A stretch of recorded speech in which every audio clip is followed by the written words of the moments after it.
Komika Marshell Widianto mengaku hanya sekali mengakses Google Drive berisi 79 video syur yang ia beli dari Dhea OnlyFans.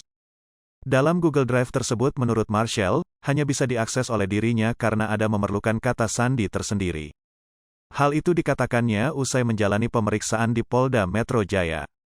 Gue dikasih Google Drive setelahnya gue masuk ke Google Drive pakai password setelah itu baru gue hapus, kata Marshell.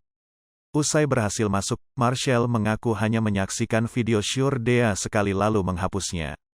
Kemudian, Marshell Widianto mengaku dirinya tak dapat mengakses kembali Google Drive yang diberikan oleh Dhea OnlyFans. Setelah itu baru gue hapus. Nah setelah itu baru gue nggak bisa masuk, password itu enggak ada lagi. Jadi sekali aja waktu itu, nontonnya, jelas Marshell.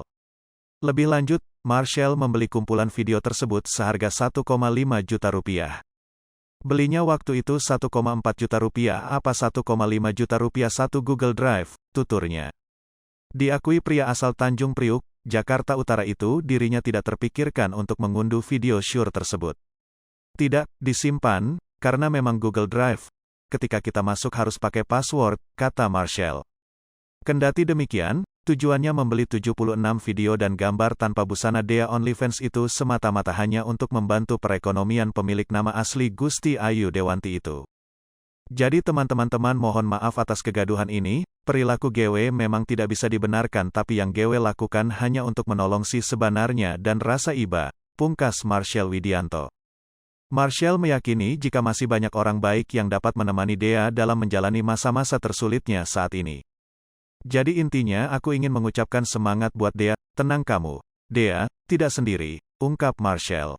Karena GW yakin banget di luar sana ada juga yang tidak punya teman karena GW dulu ngerasain banget dan GW hanya ingin membantu dia dan rasa iba, tutur Marshell.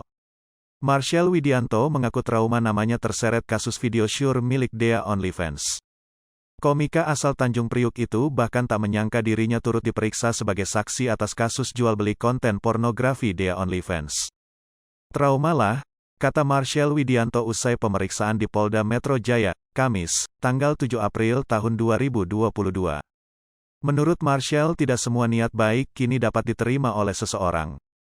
Sebab, tujuan dari Marshell Widianto membeli konten video syur Dhea semata-mata hanya untuk membantu perekonomian wanita dengan nama asli Gusti Ayu Dewanti itu. Udahlah maksudnya tidak semua niat baik diterima baik dengan semua orang, tutur Marshell. Kendati demikian, Marshell masih berusaha untuk menyampaikan pesan agar Dhea tetap semangat selama menjalani kasusnya ini. Dhea sendiri kini telah ditetapkan sebagai tersangka atas kasus jual beli konten pornografi dalam aplikasi OnlyFans. Hai pemirsa Sri Popo TV, jangan lupa komen, like, dan subscribe, serta